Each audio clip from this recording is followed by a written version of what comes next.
The Mediterranean sun blazed overhead as Captain Marcus Whitfield adjusted his crisp uniform and stepped onto the gangway of the luxury yacht Serenity. The 200-foot vessel gleamed white against the azure waters off Monaco, its polished brass fittings reflecting the afternoon light like jewels. Marcus had been a Royal Protection Officer for 12 years, but this assignment felt different. Something about the last-minute nature of the boarding request had put him on edge. The Duchess of Cornwall's private yacht had been scheduled for a routine inspection, but intelligence reports suggested possible irregularities in the vessel's recent cargo manifests. Marcus carried himself with the quiet confidence of a man who had protected some of the most important people in the world. Yet as he approached the yacht's main deck, his instincts were screaming that something was wrong. Captain Alessandro Marino, a weathered Italian in his 50s, greeted Marcus with a nervous smile that didn't reach his eyes. "Welcome aboard, Captain Whitfield. We weren't expecting an inspection today." His English carried a thick accent, and his hands trembled slightly as he shook Marcus's hand. "Routine security check," Marcus replied, his trained eyes already scanning the deck. Everything appeared normal at first glance. Deck chairs were arranged perfectly. Champagne glasses sparkled on a nearby table, and crew members went about their duties with practiced efficiency. But Marcus noticed the way some crew members avoided eye contact, and how quickly they moved away when he approached certain areas of the ship. The yacht's interior was breathtaking. Crystal chandeliers hung from mahogany ceilings, and priceless artwork adorned the walls. Persian rugs covered polished hardwood floors, and every surface seemed to gleam with expensive polish.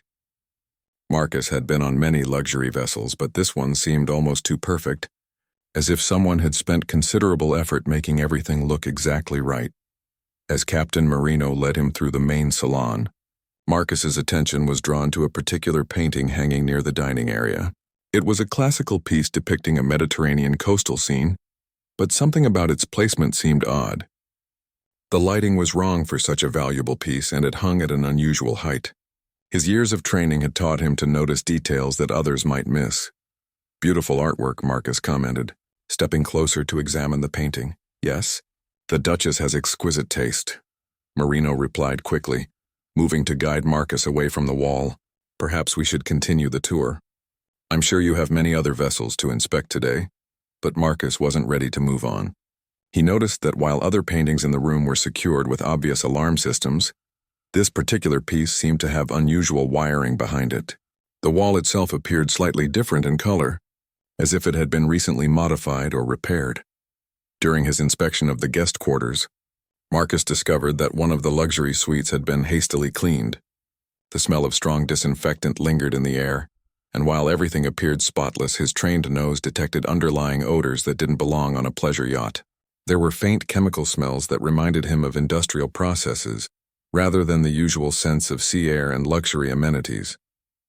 The crew's behavior continued to concern him. A young deckhand dropped a tray of glasses when Marcus approached, and the yacht's chef seemed unusually eager to keep him away from the galley area. When Marcus insisted on inspecting the kitchen, he found it immaculately clean, but noticed that some of the industrial-grade equipment seemed far more sophisticated than what would be needed for preparing meals for guests. As the afternoon wore on, Marcus's suspicions grew stronger. The yacht's manifest listed several recent trips to various Mediterranean ports, including some locations known for their loose customs enforcement. The timing of these trips coincided with reports of increased smuggling activity in the region, though Marcus wasn't yet sure what connection there might be. Captain Marino's nervousness became more pronounced as the inspection continued. He kept checking his watch and mentioning how the yacht needed to depart soon for an important engagement. When Marcus asked about the vessel's recent cargo, Marino produced paperwork that seemed legitimate, but felt somehow rehearsed in his explanations. The most telling moment came when Marcus heard a strange mechanical sound coming from below deck. When he asked about it, Marino claimed it was just the yacht's normal systems, but the sound was unlike anything Marcus had heard on similar vessels. It was rhythmic and industrial, suggesting machinery that wouldn't typically be found on a pleasure craft.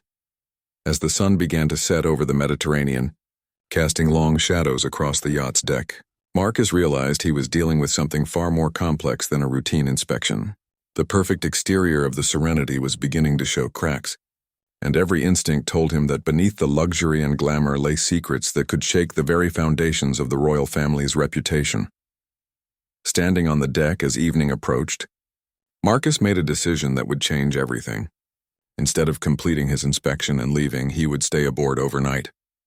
Whatever was happening on this yacht, he was determined to uncover the truth no matter how dangerous or explosive it might prove to be.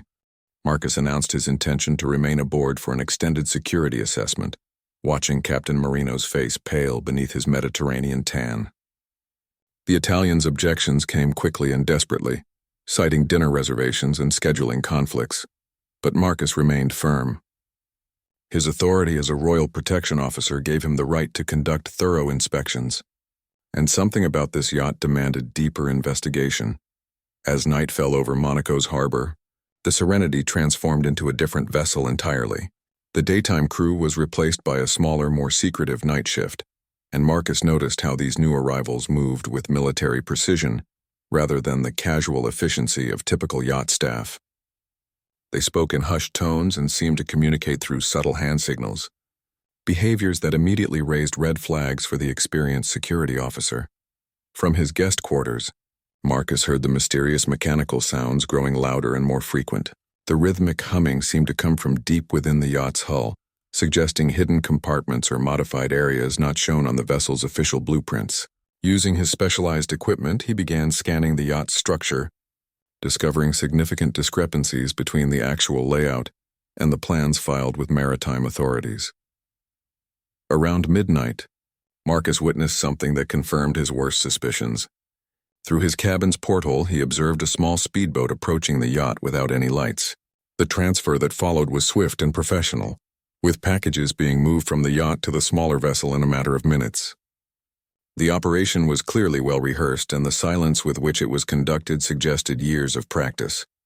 The next morning brought a new dynamic to the yacht. Captain Marino introduced Marcus to Victor Kozlov, described as a business associate of the yacht's management company. Victor was a large man with cold gray eyes and hands that bore the calluses of someone accustomed to physical work rather than boardroom negotiations. His presence on the yacht seemed to shift the entire atmosphere, with crew members becoming even more nervous and deferential. Victor spoke English with a slight Eastern European accent and claimed to be involved in art acquisition for wealthy clients. However, Marcus's background checks revealed no legitimate business records for the man, and his supposed expertise in fine art seemed superficial when tested through casual conversation. More concerning was the way Victor seemed to be assessing Marcus, as if determining whether the Royal Guard represented a threat to whatever operation was underway. During his second day aboard, Marcus discovered that the yacht's sophisticated communication equipment was far beyond what would be needed for normal navigation and guest services. Hidden among the standard maritime electronics were encrypted radio systems and satellite uplinks that could maintain secure communications with contacts anywhere in the world. The technology was military-grade, suggesting connections to organizations with significant resources and technological capabilities. The breakthrough came when Marcus found a hidden panel behind the suspicious painting he had noticed on his first day. Using techniques learned during his intelligence training, he managed to access a concealed compartment that revealed the yacht's true purpose. Behind the false wall lay a sophisticated storage and processing facility that had been seamlessly integrated into the vessel's luxury design.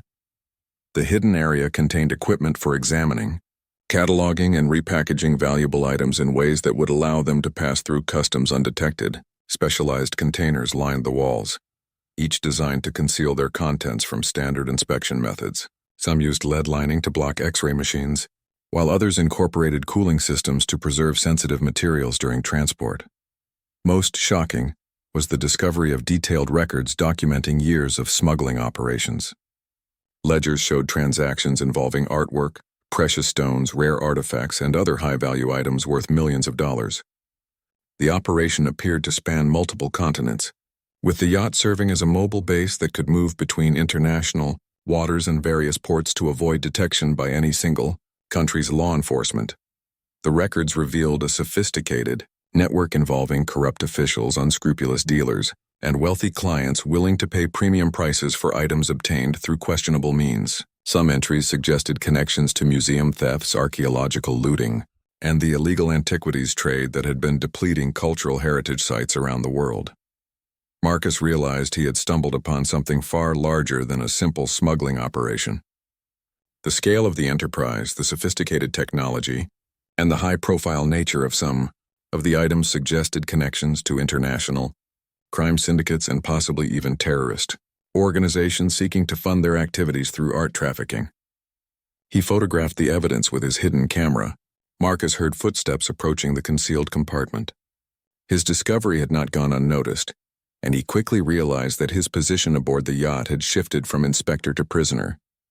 The luxury vessel that had welcomed him as a guest was about to become a trap, and his knowledge of the operation made him a liability that could not be allowed to leave.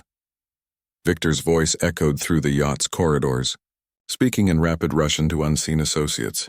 While Marcus couldn't understand the words, the tone made it clear that the smuggling operation was now in crisis mode. His continued presence aboard the Serenity had forced the criminals to accelerate their timeline, and whatever they had planned next would determine whether he lived to expose their billion-dollar empire or disappeared forever beneath the Mediterranean's dark waters. Marcus quickly sealed the hidden compartment and made his way back to his quarters, his mind racing with the implications of what he had discovered. The yacht's elegant corridors now felt like a maze designed to trap him, and every crew member he passed seemed to watch him with suspicious eyes. He needed to contact his superiors immediately, but first he had to determine how deeply the corruption ran and whether any members of the royal household were involved. In his cabin, Marcus activated his encrypted communication device, a piece of technology disguised as an ordinary tablet that could transmit secure messages to Royal Security Headquarters. However, his attempts to establish contact were blocked by sophisticated jamming equipment somewhere aboard the yacht. The criminals had clearly anticipated the possibility of outside communication and had taken steps to isolate their floating fortress from the outside world. The realization that he was completely cut off from backup sent a chill down Marcus's spine, but his training kicked in immediately. Years of protecting high-value targets had taught him to remain calm under pressure and to think strategically even in the most dangerous situations. He began planning multiple escape routes while continuing to gather evidence that could expose the entire operation. Viktor Kozlov appeared at Marcus's cabin door just after noon, accompanied by two crew members who looked more like hired muscle than yacht staff. The Russian's demeanor had shifted from cautiously friendly to openly threatening, and his smile carried the cold promise of violence. He invited Marcus to join him for lunch, an invitation that was clearly not optional given the presence of his armed escorts. The yacht's elegant dining room had been transformed into an interrogation chamber. Victor sat at the head of the polished mahogany table, while his associates positioned themselves strategically around the room. The crystal and fine china seemed grotesquely out of place given the menacing atmosphere that now pervaded the space. "Captain Whitfield," Victor began, his accent thicker now that he had dropped his pretense of civility. "We have a problem. You have seen things that were not meant for your eyes. And now we must decide what to do about this unfortunate situation." Marcus maintained his composure, drawing on years of diplomatic training to keep his voice steady. "I'm conducting a routine security inspection as authorized by Her Majesty's government. Any attempt to interfere with my duties constitutes a serious crime against the Crown." Victor laughed, a sound devoid of humor. "Your Queen's authority ends at British territorial waters, Captain. Here in international waters we operate under different rules entirely." The conversation that followed revealed the true scope of the criminal enterprise. Victor boasted about operations spanning decades, involving stolen masterpieces, looted archaeological treasures, and rare gems that had been smuggled through a network of corrupt officials across multiple countries. The yacht served as a mobile command center, allowing the organization to coordinate activities while remaining beyond the reach of any single nation's law enforcement. Marcus learned that the operation had connections, reaching into the highest levels of international society. Wealthy collectors, corrupt politicians, and even some members of various royal families had unknowingly purchased stolen goods through the network's sophisticated laundering system. The criminals had built their empire by exploiting the desires of the ultra-wealthy for exclusive and often historically significant items. The most disturbing revelation was that the yacht's association with the Duchess of Cornwall was not coincidental. While Victor claimed she had no direct knowledge of the criminal activities, her name and royal connections provided perfect cover for the operation.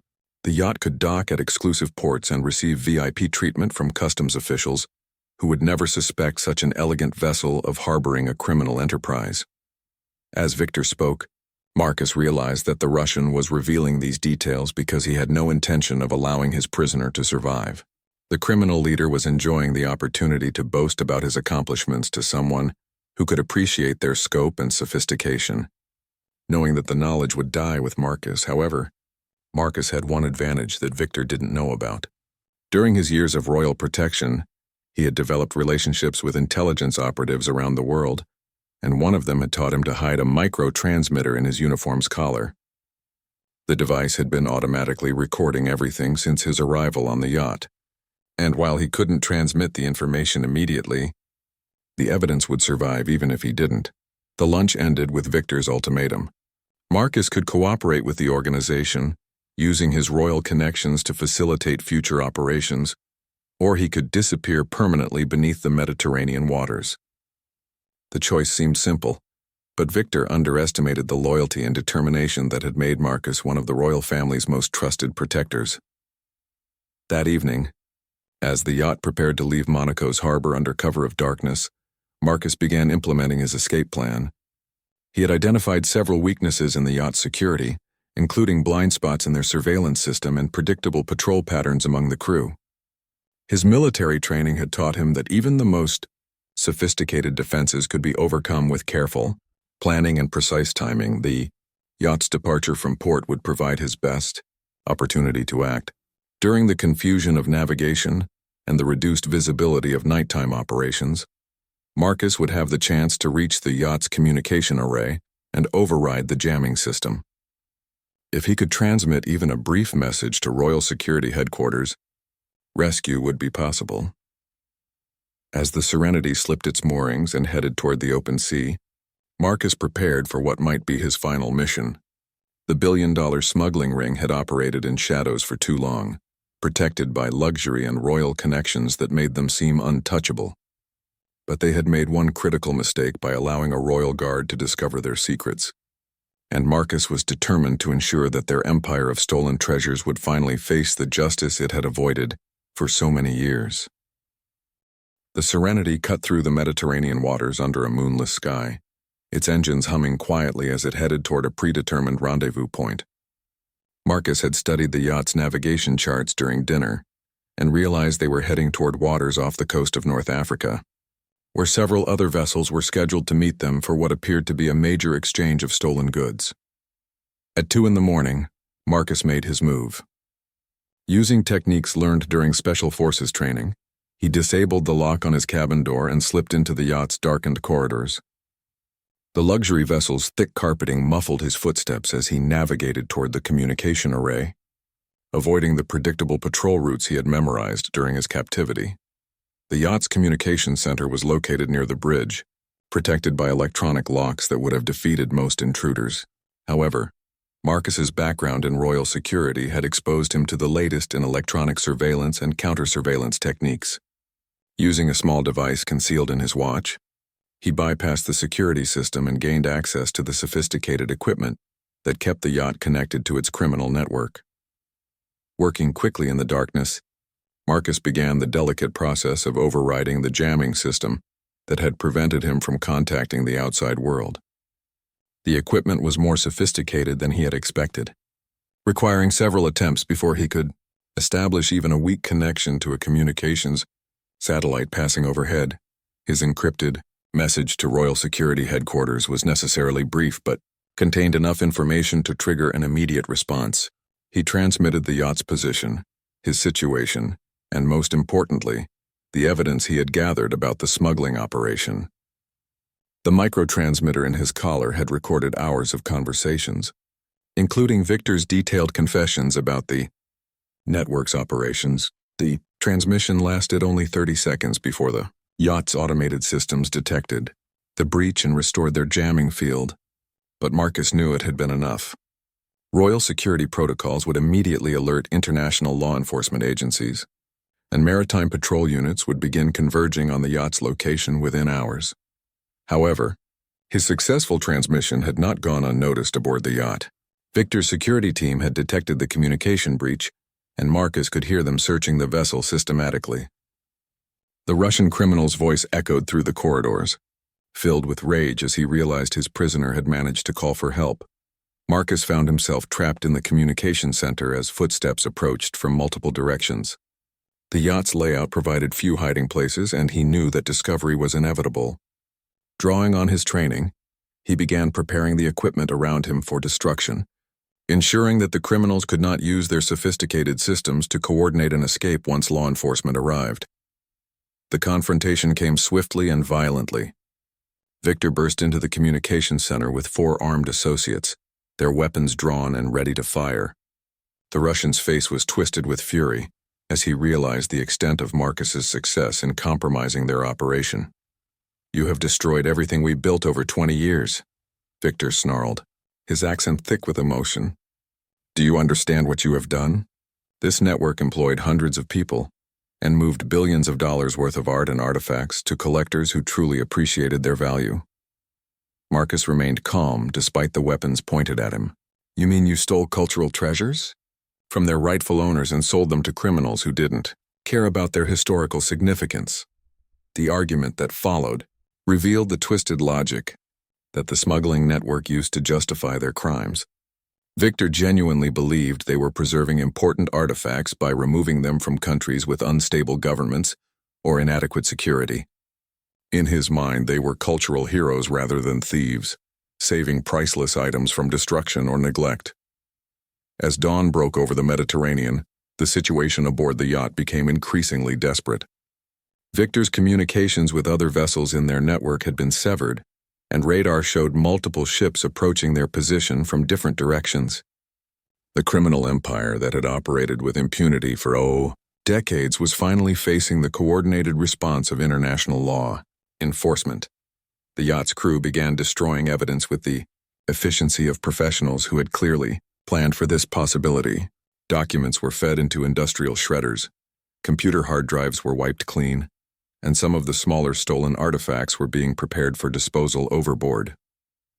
The criminals knew that without physical evidence, proving their crimes would be extremely difficult. Marcus realized that his survival now depended on preventing the destruction of evidence that could implicate the network's connections throughout international high society. Some of the stolen items aboard the yacht were so famous that their recovery would expose decades of corruption in the art world and possibly implicate prominent collectors who had purchased them in good faith. The chase that followed tested every skill Marcus had developed during his years of Royal Protection Service. Using the yacht's luxury amenities as weapons and shields, he fought a running battle through elegant staterooms and polished corridors against criminals desperate to silence him permanently. Crystal chandeliers became improvised weapons, priceless artworks provided cover, and the yacht's narrow passages created tactical advantages for someone trained in close-quarters combat. As the sound of approaching helicopters grew louder, Victor made one final desperate gambit. Rather than face capture and the destruction of his criminal empire, he ordered his crew to scuttle the yacht, planning to escape in the confusion while destroying all evidence of their operations. The Serenity, which had served as a floating palace for stolen treasures, would become their tomb beneath the Mediterranean waters. Marcus found himself in a race against time as the yacht's hull began taking on water through deliberately opened sea valves. With rescue ships still minutes away, he had to prevent the destruction of evidence worth billions of dollars while ensuring his own survival in the increasingly dangerous environment of a sinking luxury vessel. Water rushed into the yacht's lower decks as Marcus fought his way through tilting corridors toward the hidden compartment where the most valuable evidence was stored. The Serenity listed heavily to starboard, and the sound of breaking glass and sliding furniture created a cacophony of destruction as the luxury vessel prepared to take its secrets to the bottom of the Mediterranean. Victor and his remaining crew members had abandoned their attempt to destroy evidence manually, instead focusing on their own escape. Through the yacht's tilted windows, Marcus could see them launching lifeboats and activating emergency beacons, clearly hoping to be rescued by fishing vessels or merchant ships before law enforcement could reach them. The yacht's emergency lighting flickered as electrical systems began failing due to the rising water. Marcus used his military flashlight to navigate the increasingly treacherous interior, where Persian rugs had become slippery hazards and overturned furniture blocked passages that had been cleared just minutes before. Reaching the hidden compartment behind the painting proved nearly impossible as the yacht's angle made the concealed door difficult to open. Water was now ankle-deep in the main salon, and Marcus could hear the groaning of metal as the vessel's structure began to fail under the stress of uncontrolled flooding. Inside the secret storage area, Marcus found himself in a race against time to save evidence that could expose decades of cultural theft. The waterproof containers that protected the stolen artifacts also made them valuable evidence that needed to be preserved for the investigation that would follow. Some items were small enough to carry, but others required specialized handling that was impossible under the current circumstances. Marcus made the difficult decision to focus on the most damaging evidence against the network's operations. Computer servers containing client lists and transaction records took priority over individual artifacts, no matter how historically significant. The names of wealthy collectors, corrupt officials, and criminal intermediaries stored in those databases would allow investigators to unravel the entire international network. The first rescue helicopter arrived just as Marcus emerged from the hidden compartment carrying 2 waterproof cases containing the most critical evidence. The yacht was now listing at a dangerous angle, and the helicopter's crew had to use extreme skill to maintain position long enough for Marcus to reach the deck where rescue was possible. The helicopter rescue proved harrowing as the yacht's tilting deck made securing a stable position nearly impossible. Marcus had to leap from the sinking vessel while carrying the evidence cases, trusting his training and the skill of the rescue crew to ensure both he and the crucial evidence survived the transfer. From the air, Marcus watched the Serenity complete its death spiral into the Mediterranean depths. The luxury yacht that had hidden a billion-dollar criminal enterprise disappeared beneath the waves, taking with it countless stolen treasures that would never be returned to their rightful owners. However, the evidence he had managed to save would prove more valuable than any individual artifact. The helicopter flew Marcus to a secure facility in Gibraltar, where international law enforcement teams were already assembling to coordinate the investigation that his discoveries had triggered. The scope of the smuggling network was becoming clear as analysts examined the evidence from his microtransmitter and the recovered computer files. Within hours of Marcus's rescue, arrests were being made across 3 continents.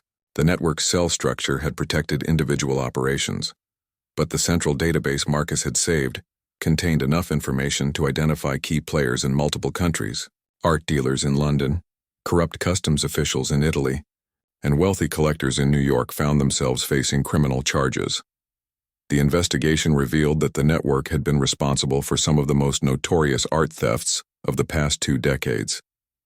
Missing masterpieces from European museums, stolen archaeological treasures from Middle Eastern sites, and even items looted during World War II had passed through their sophisticated laundering system. Most shocking was the discovery that several pieces in prominent private collections and even some museum holdings had been acquired through the network's operations. The revelation sent shockwaves through the international art world as institutions scrambled to verify the provenance of their most prized possessions. Viktor Kozlov and most of his immediate associates were captured by international maritime patrol units before they could reach safe harbor. The Russian criminal leader's arrest in international waters avoided the political complications that might have arisen if he had succeeded in reaching a country willing to protect him in exchange for a portion of his stolen wealth. The diplomatic implications of the investigation extended far beyond simple criminal prosecution.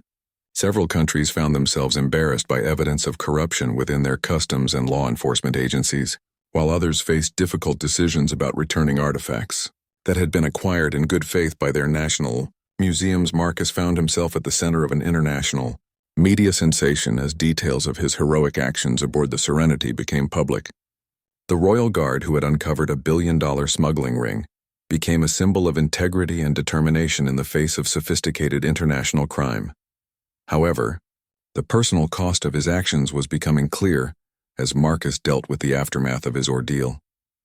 Death threats from remaining network members forced him into protective custody, while the stress of testifying in multiple international courts took a toll on both his physical and mental health. The most difficult aspect of the investigation was discovering how deeply the corruption had penetrated legitimate institutions. Several respected art historians and museum curators were found to have knowingly participated in the network's laundering operations, using their reputations to provide credibility to stolen items entering the legal art market. 6 months after the sinking of the Serenity, Marcus stood in a London courtroom as the final verdicts were delivered in what had become known as the Royal Yacht Conspiracy. Viktor Kozlov received a sentence of 45 years in prison, while his network of associates faced varying terms based on their level of involvement in the international smuggling operation. The investigation had ultimately led to the recovery of over $3 billion worth of stolen cultural artifacts, making it one of the most successful art recovery operations in history. Museums around the world were finally able to reclaim masterpieces that had been missing for decades, while archaeological treasures were returned to their countries of origin after years in private collections. Marcus had testified in 17 different countries as investigators worked to dismantle every aspect of the criminal network. His evidence had been crucial in securing convictions not just of the primary smugglers, but also of corrupt officials, unscrupulous dealers, and wealthy collectors who had knowingly purchased stolen goods. The Duchess of Cornwall herself had been completely cleared of any involvement in the criminal activities. The investigation revealed that the criminals had deliberately targeted her yacht management company, using forged documents and bribed officials to gain access to a vessel that provided perfect cover for their operations. Her reputation remained intact, though the incident led to significant changes in how royal properties were managed and secured. The wider implications of the case continued to reverberate through the international art world. New protocols for verifying the provenance of valuable items were implemented at auction houses and galleries worldwide, while governments strengthened cooperation, agreements to prevent similar criminal networks from operating across national boundaries. Marcus found himself permanently changed by his experience aboard the Serenity. The knowledge of how easily sophisticated criminals could exploit the desires of wealthy collectors had given him a new perspective on the vulnerabilities that existed, even within the most prestigious institutions. His report to Royal Security led to comprehensive reviews of all facilities and personnel associated with the royal household. The personal recognition Marcus received for his actions included commendations from multiple governments and international law enforcement agencies. However, he took the most satisfaction from letters he received from museum directors and archaeologists whose stolen treasures had been recovered thanks to his courage aboard the yacht. One particularly moving correspondence came from a small museum in Greece that had recovered an ancient statue stolen decades earlier during a break-in that had nearly forced the institution to close. The director wrote that the statue's return had not only restored a crucial part of their collection, but had also renewed the local community's faith in the possibility of justice for cultural crimes. The investigation also revealed the human cost of the network's operations beyond the simple theft of valuable objects. Archaeological sites had been damaged by looters working for the organization, while legitimate scholars had been denied access to important artifacts that could have advanced understanding of ancient civilizations. Marcus learned that some of the network's victims included small museums and cultural institutions in developing countries that lacked the resources to protect their collections from sophisticated thieves. The recovery of stolen items had particular significance for these organizations, as the returned artifacts often represented irreplaceable connections to their cultural heritage. The trial proceedings had also exposed the psychological motivations that drove wealthy collectors to purchase items without questioning their origins. Expert witnesses testified about the addictive nature of acquiring unique objects, and how the exclusivity of owning something that others could never possess led otherwise ethical people to ignore obvious signs that items had been stolen. As Marcus resumed his duties as a royal protection officer, he carried with him a deeper understanding of how criminal networks could exploit the intersection of wealth, prestige, and desire for exclusive possessions. His experience had taught him that protecting the royal family required not just physical security but also vigilance against those who would use royal connections for criminal purposes. The final chapter of the case came when underwater salvage teams successfully recovered additional evidence from the sunken Serenity. Despite the yacht's deliberate scuttling, many of the waterproof containers had survived the sinking intact, providing investigators with additional proof of the network's operations and leading to several more arrests. Years later, Marcus would reflect on how a routine inspection had uncovered one of the most sophisticated criminal enterprises of the modern era. The luxury yacht that had seemed like the perfect symbol of wealth and privilege had hidden a billion-dollar empire built on theft and corruption. The case became a landmark in international law enforcement cooperation, demonstrating how modern criminal networks could be defeated when countries worked together to share intelligence and coordinate their responses. The protocols developed during the investigation became the model for future operations against international art trafficking rings. For Marcus, the experience reinforced his belief that true security required constant vigilance and the courage to investigate suspicious circumstances, even when they seemed to involve powerful or prestigious individuals. The royal guard who had boarded Camilla's private yacht had uncovered far more than anyone could have imagined, and his actions had struck a significant blow against criminals who had believed themselves untouchable due to their wealth and connections to high society.